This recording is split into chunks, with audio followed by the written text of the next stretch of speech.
Биринчи радио түз эфирде уктурууларын улантат. Актуалдуу маек уктуруусунан баштайбыз. Бүгүнкү уктуруубуздун мейманы Улуттук энергия холдинг башкармасынын төрагасы Назаров Айтмамат Кошоевич. Урматтуу радио угуучулар, Кыргызстанда Союз мезгилинен бери айрым аймактарда электрлештирүү маселеси чечилбей келгени маалым. Айрым учурда ушул жагдайда алыскы аймактардан суроо менен биринчи радиого кайрылгандар да болгон. Эске салсак, Көк Таш айыл өкмөтүнүн эли кайрылып бул маселенин чечилгенин билдирип, бизди да кубанткан учурду эске сала кетели. Эми болсо мына ушул Жалал Абад областындагы Жазы Кечүү айылында алгачкы электр мамыча орнотулганы кабарланды. Биз ушул позитивде маегибизди баштасак, деги эле энергетика системасындагы калкты электр энергиясы менен камсыз кылуу, чарбалык иштердин аткарылышы алдыдагы пландар туурасында Улуттук энергия холдинг башкармасынын төрагасы Назаров Айтмамат Кошоевич менен маектешебиз.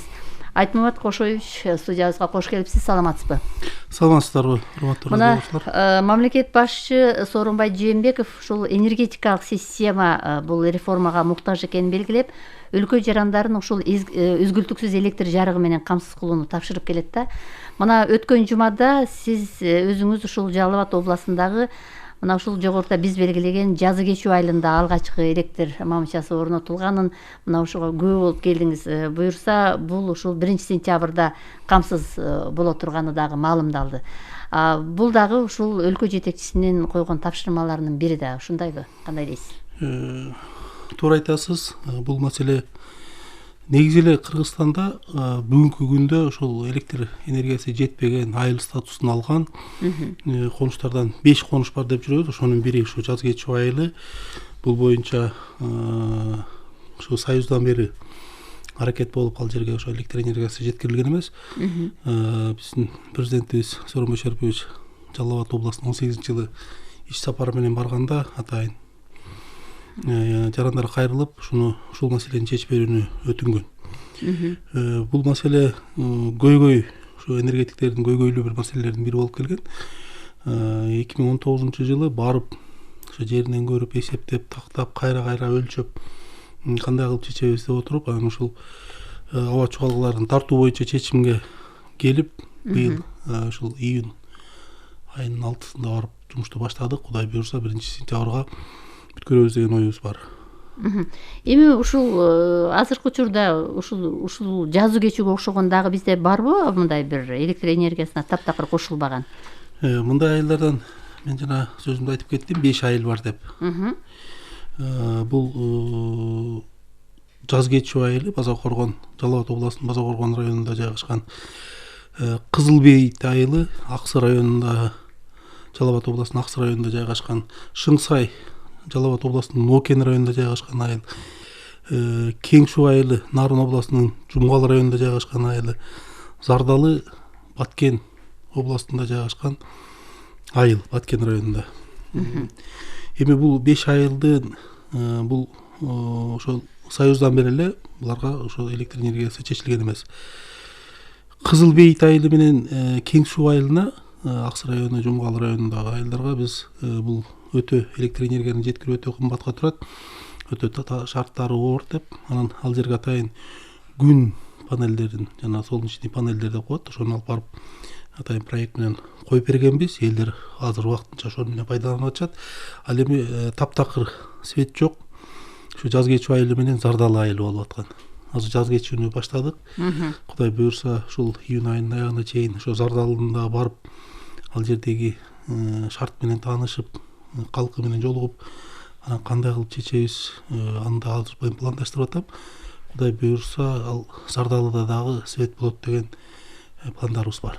Эми албетте бул таптакыр ушундай бир электр сымдары орнотулбаган жерлерде бул иштерди аткарыш оңойчулукка турбайт. Мунда өзүнүн татаалдыктары бар да. Анан сиз азыр күн панелдери деп айтып атасыз да. Азыр өзүңүз билесиз, ушу Кыргызстанда жашыл экономикага мындай өзгөчө көңүл буруп, бул саясатты мындай бир улантуу, ушул саясатты жүргүзүүдө талабы бар эмеспи?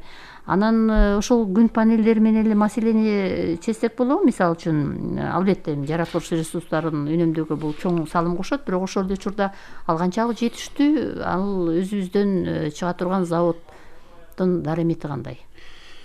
Күн панели менен жабдыса болот. Бул күн панели менен ушул жарык маселесин гана чечкенге мүмкүнчүлүк болуп атат. Ал эми ал жердеги телевизор, холодильник, башка утюг, баягы электр жабдуулары толук кандуу иштете албайт. Ошон үчүн колдон келсе ушул аба чубалгыларын тартуу аркылуу же болбосо кичи гэс куруу аркылуу бул маселени чечсе, мен ойлойм толук кандуу электр энергиясы менен камсыздоо чечилет деп. Ал эми жанагындай алыскы шартоор жерлерге айла жоктон ошо күн панелдерин койгонго туура келип атат. Учурдан пайдаланып мен дагы айтып коюшум керек. Ал урматтуу угуучуларга бул 5 эл айыл деди, башка жерде баардык маселе чечилгенби деген маселе жаралып калышы мүмкүн. Бүгүнкү күндө Кыргызстанда 1307 жаңы конуш бар. Ошол биздин айылдарга улап курулган жаңы конуштар бар.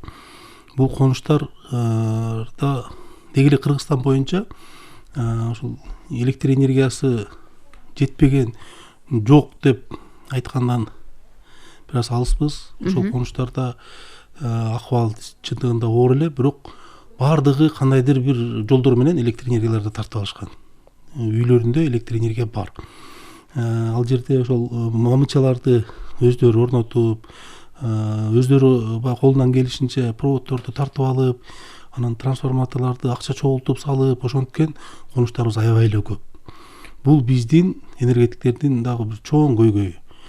Бизден бул айылдарды электрлештирүү боюнча негизи ошо энергетиктердин милдети.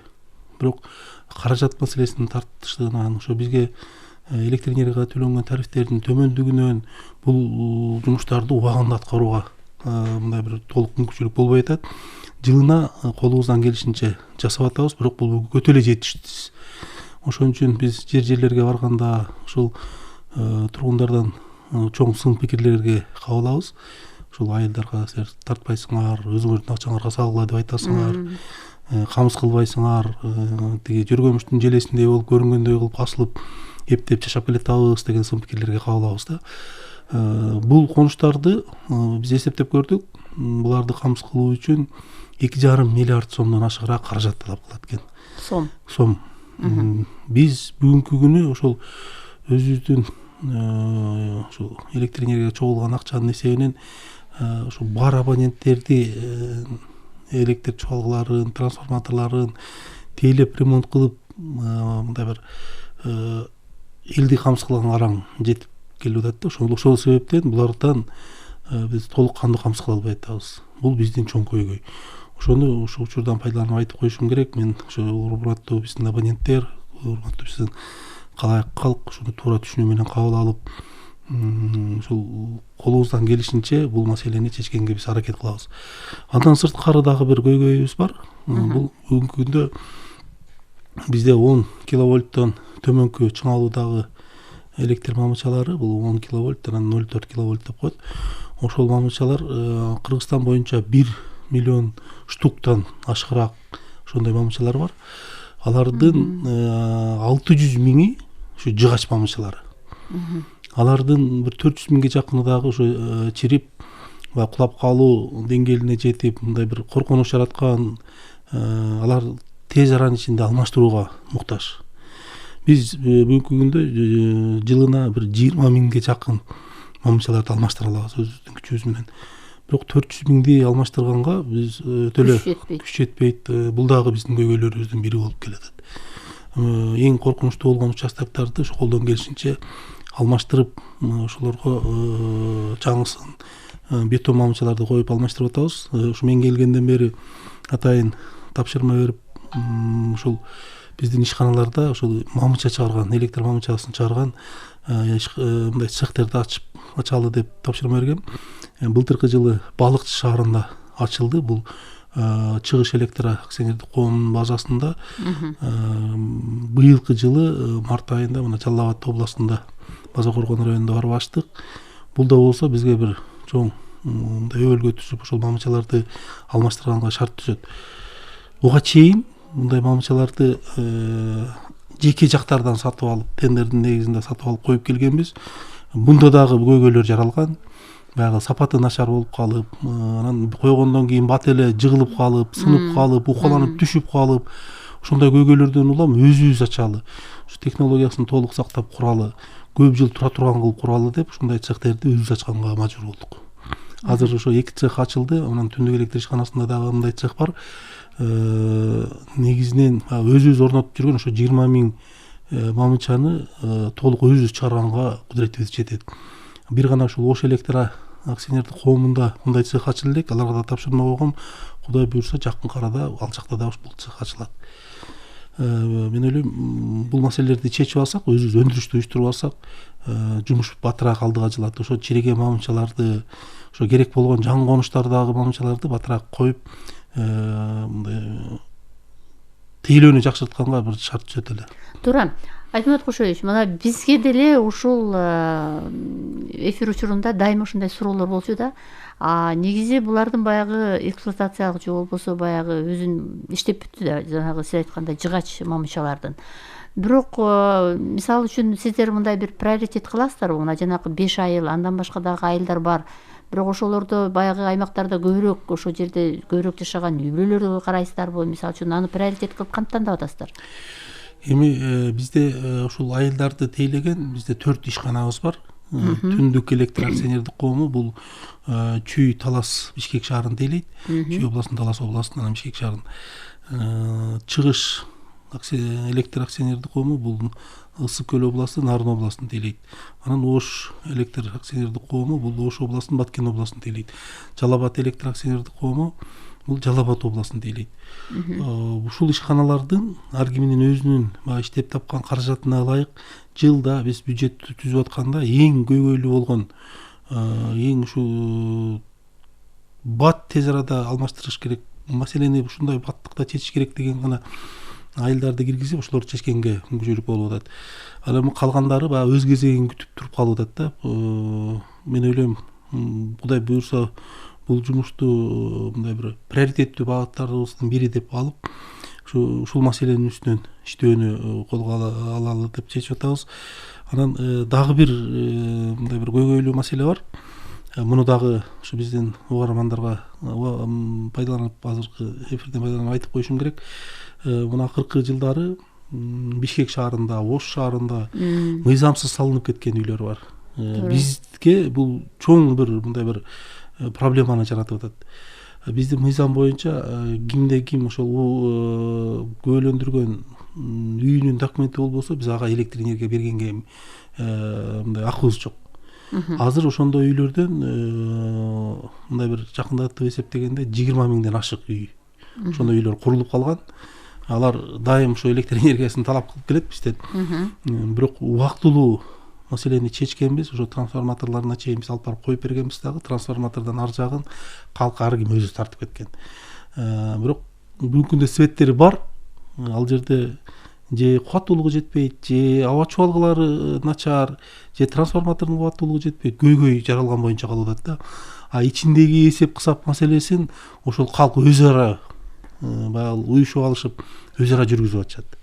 Биз алар менен эсеп кысап маселени жүргүзүп, ар бири менен индивидуальный жүргүзгөнгө мыйзам жол бербей атат. Ошон үчүн ушул учурдан пайдаланып батыраак ошол үйлөрдү мыйзамдаштырса, ошолорго документ алса, анан биз барып ушу түз эсептешкенге, түз мындай бир мамиле кылып иш жүргүзгөнгө шарт жаралат эле деп айтат элем да. Бул маселе дагы бизде бүгүнкү күндө көйгөй болуп турат. Эми өкмөттүн да токтому чыгып атпайбы? Мисалы үчүн азыр эми жерлердин баары жанагындай трансформацияланып калса, мына баягы үйлөрү салынып калган, курулуп калган үйлөрдү баягы өзүнүн уруксат берүү боюнча да токтому даярдалып атпайбы? Эгер ал ишке ашып калса, сиздер дагы мындай параллелдүү иштерди анда жүргүзөсүздөр да? Албетте, эгерде ошол үйлөр мыйзамдаштырылып документ бериле турган болсо, биз тез аранын ичинде ал үйлөр менен контракттарды түзүп, эсеп кысап счетторун ачып, аларды абонент деп таанып, алар менен мындай бир тейлөө кызматын баштайбыз да. А так азыр бүгүнкү күндө бул жерде калк мындай айтканда эсеп кысап маселеси боюнча өзүн өзү тейлеп келе атат да. Өздөрү ошол счетчиктери бири-бирин коюп алып, бири-бирин өздөрү текшерип, контролдоп, акчасын чогултушуп, анан бизде ошо трансформатордо счетчик коюлган, ошо счетчик боюнча келип бизге акчасын төгүп жүрүшөт. Бул деген ошол жерде атайын бул маселе менен атайын бир адамдар заниматься эткенге туура келип атат. Мындай бир түшүнбөстүктөр болуп атат. Башкача айтканда бул жумуш менен мен айтат элем энергетиктер алып барыш керек да бул жумушту. Ал жумушту ошол мыйзам жол бербей эндигинен айынан жанагындай мыйзамсыз салынып калгандыктан ошол калкка өзүнө мындай бир өзү алып барганга туура келип атат да. Туура, буга чейин да бир топ мындай суроолор келиши да. Эмне үчүн биздин үйдө мындай кубаттуулук жок? Эмне үчүн бул жерде бизде проблемалар деп. Демек, проблеманы өзү мындай бир мыйзамдык дагы жанагындай бир нормативдик укуктук жагы да чечилиш керек экен да. Эми жана сиз айтпадыңызбы? Ошол мамычаларды орноткондордун санын айттыңыз, 1 миллион, анын жанагы канчасы салынат. Эми бул дагы бир эбегейсиз каражатты талап кылган жагдайда, мисалы үчүн ошол эле жанагы электр сымдарын тартып баруу. Бул каражат, ошо акча каражаты, керектүүчү жабдыктарды эмне эседен силер аласыздар? Биз ошол абоненттерден чогулган электр энергиясын пайдалангандыгы үчүн чогулган акынын эсебинен алабыз.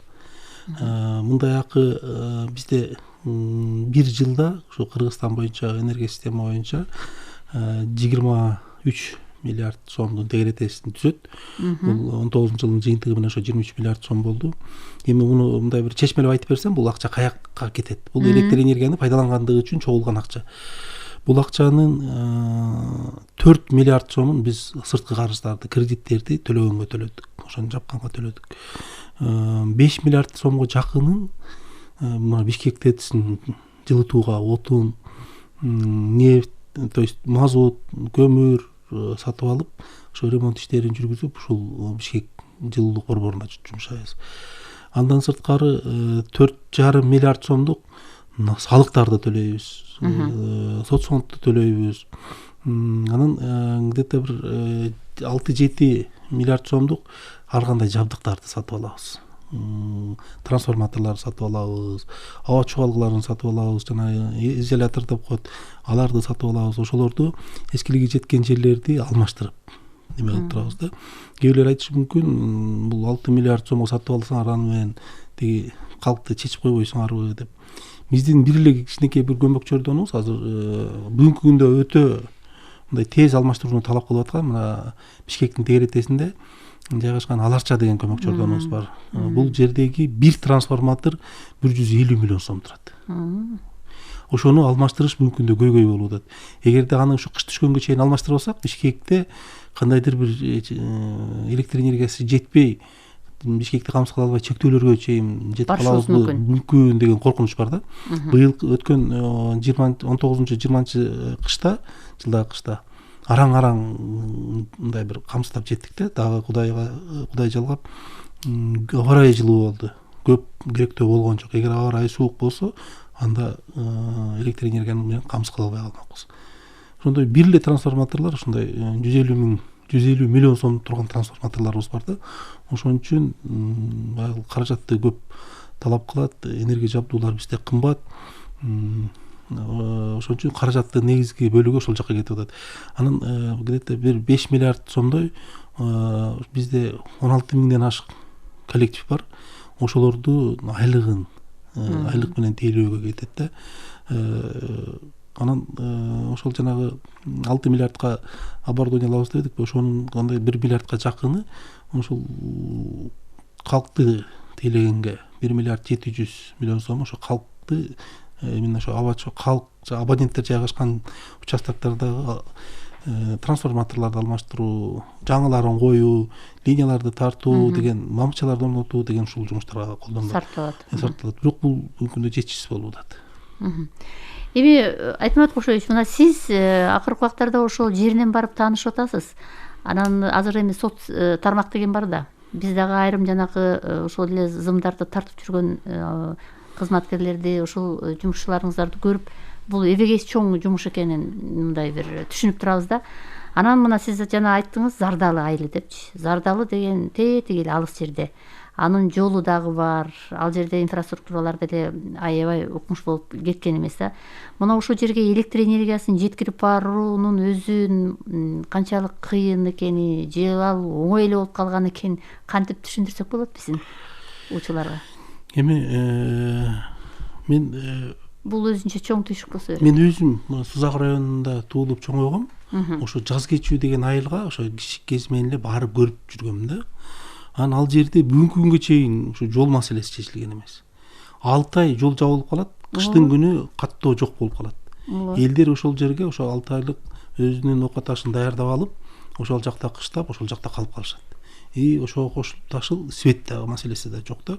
Мындай шартта жашаган жерге светти алып баруу, электр энергиясын жеткирүү өтө эле мындай бир татаал оор болду.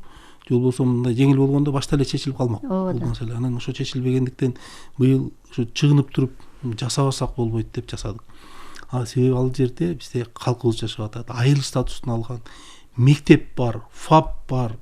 Анан бул маселени чечиш биздин милдет. Эми азыр ошо Зардалы айылына мен өзүм барайын деп атам. Ал жерде дагы ушундай эле. Жол жок. Жол жок, Жол жок. Татаал да. Мен бара элекмин, азыр барайын деп атам. 7 километрден ашыгыраак жерди жөө басып өткөнгө туура келет.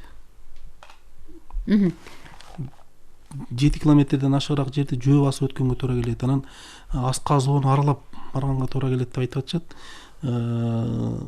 Ал жерде дагы ошо кайсы жол менен электр энергияны камсыз кылууну барып жеринен чечейин деп мындай бир максат кылып атам.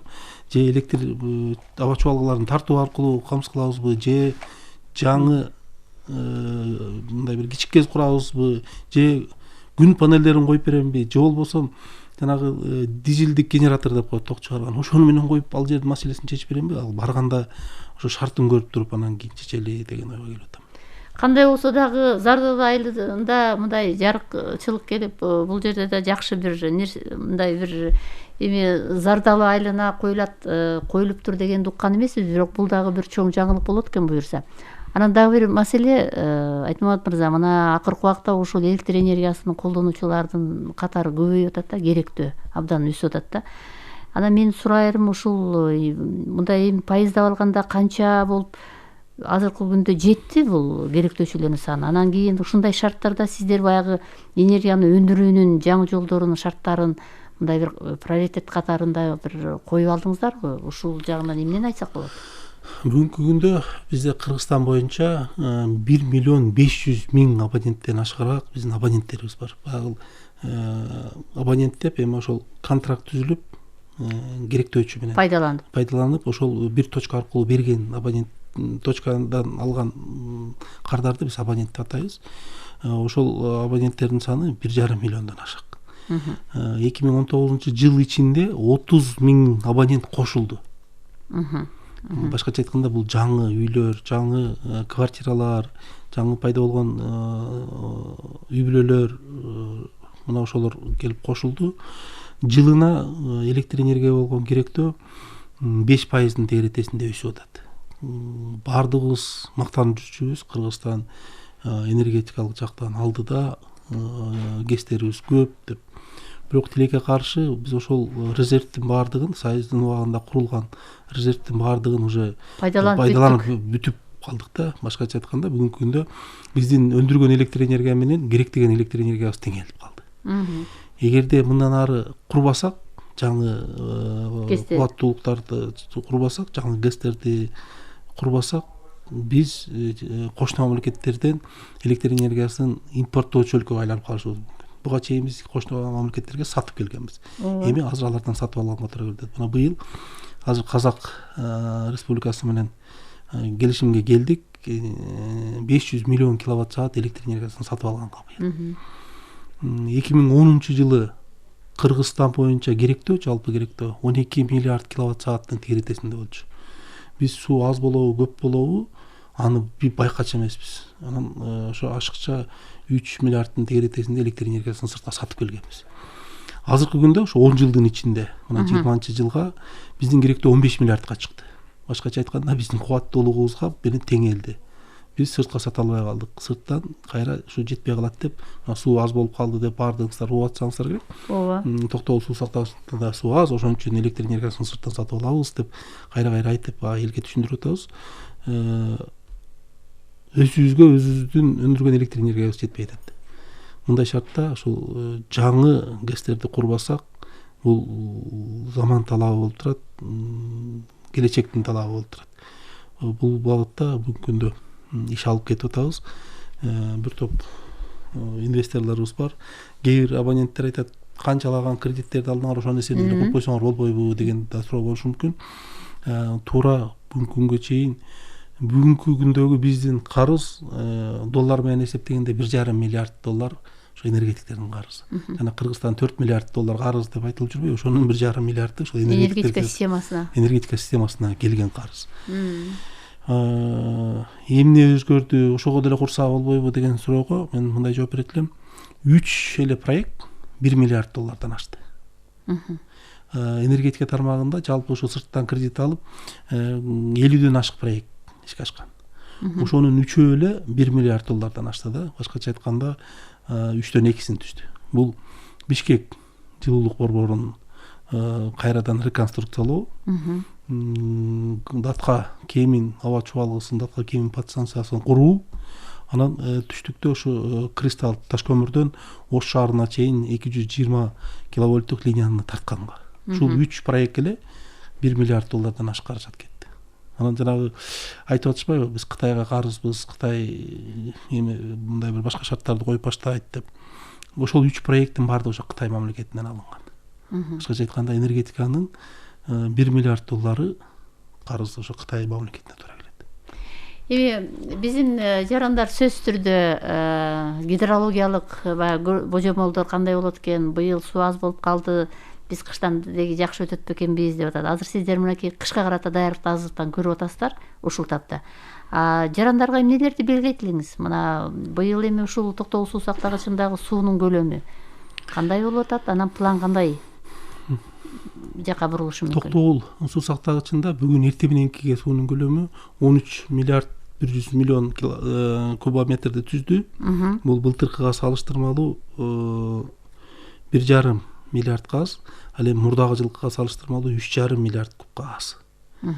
Башкача айтканда суубуз ошол 1 кубту 1,3 куб суу 1 мегаватт 1 киловатт электр энергия чыгарат да. Башкача айтканда демек 3,5 деген бул где-то 3 миллиард киловатт саат аз деген сөз. Аз. Ошончо өнбөй калышы мүмкүн деп. Бирок тынчсызданууга негиз жок. Биз ошо Казак Республикасы менен келишимге келиштик. Андан сырткары дагы сүйлөшүүлөрдү жүргүзүп атабыз. Башка мамлекеттер менен дагы электр энергиясы менен үзгүлтүксүз камсыз кылабыз деп турабыз. Бир гана жагдай, мына баардыгыбыз мына коронавирус деп баардыгыбызды карантинге алып киргизди. Мындай бир экономикага чоң зыян келтирди, элдин жашоосун чектөөгө алып келди деп мына баардыгыбыздын башыбыздан өттү. Бул дагы энергетиктерге дагы кандай бир деңгээлде таасирин тийгизди.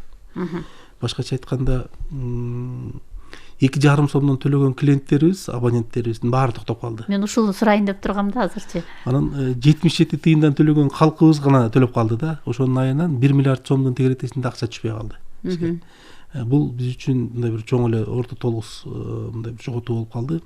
Муну дагы өзүбүздүн күчүбүз менен мындай бир кээ бир чыгымдарыбызды азайтып, муну да чыгып атабыз. Дагы бир жагдай бар бул жерде. Калкты 3 айга чейин төлөбөй эле койгула деп уруксат берип жибердик. Ошентиңер. Өчүрбөйбүз, штраф төлөп өтпөйбүз деп. Анан мен ушул учурдан пайдаланып калкка айтып кетет элем. Ушу жардам берсеңиздер, ушуну төлөгөндү колго алып берсеңиздер. Карыз деген баары эртеби кечпи баары төлөш керек. Аны чогултуп алып, көбөйтүп алып төлөгөнгө караганда өз убагында төлөп койгонго жакшы.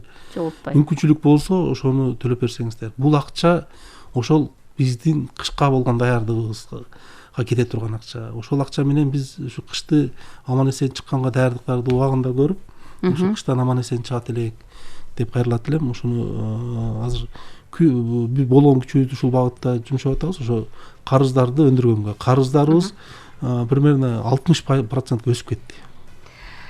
Урматтуу радио угуучулар, сиздер уккан актуалдуу маек болду. Биздин уктуруубуз тилекке каршы аягына чыгып калды. Биз актуалдуу маекте Улуттук энергия холдинг башкармасынын төрагасы Назаров Айтмамат Кошоевич менен маектештик.